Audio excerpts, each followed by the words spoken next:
Ma mère est née à Buenos Aires en 1913. Elle est morte depuis pas mal de temps, en 2004 en l'occurrence.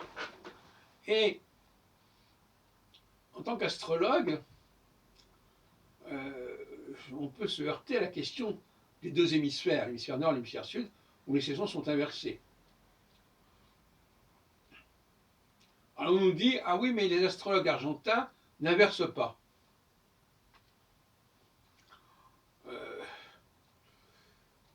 Moi, ça m'est assez égal, ce débat, je laisse le situer sur un point purement sociologique. Ça m'est égal parce que de toute façon, moi, je m'intéresse aux relations entre planètes et pas aux signes zodiacaux.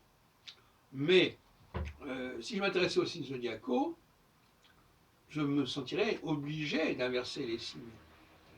À condition, bien entendu, d'avoir une conscience aiguë des rapports entre les signes du zodiaque et les saisons. Or, quand on demande à un astrologue le rapport entre le zodiaque et les saisons, ce qu'il dit est assez vaseux en général. Il ne connaît pas l'iconographie des mois de l'année, et donc il ne peut pas comparer avec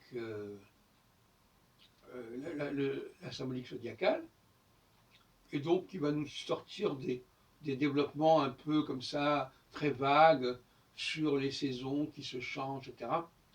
Comme dans l'ouvrage La clé du zodiaque de Albert Nègre, préfacé par Vulguin il y a déjà 70 ans, je ne sais pas. Non, c'est pas dans ce domaine-là que les astrologues sont les plus brillants. Dans le meilleur des cas, ils disent ah ben oui, c'est comme ça. Donc, ils sont essayés de faire une sorte d'exégèse en disant oui. Alors, et d'ailleurs, pourquoi faudrait-il qu'il y ait trois signes par saison, hein? En tout cas, une fois de plus, je vous recommande les Traits Rigeurs du duc de Berry, qu'on trouve conservé au musée de Chantilly, à côté de Paris, qu'on peut trouver sur Internet évidemment, et qui nous montre clairement comment représenter les mois de l'année, et le rapport entre la représentation des mois de l'année et les signes zodiacaux est très vague, très confus, sauf dans très très rares cas. Et en plus de tout le reste, comme j'ai déjà dit à plusieurs reprises, alors qu'on trouve le porc, le cochon pour les mois de octobre et novembre, on sait très bien que dans le zodiaque, on ne les trouve pas. Donc ces rapports entre le zodiaque et les saisons est assez confus pour le moins.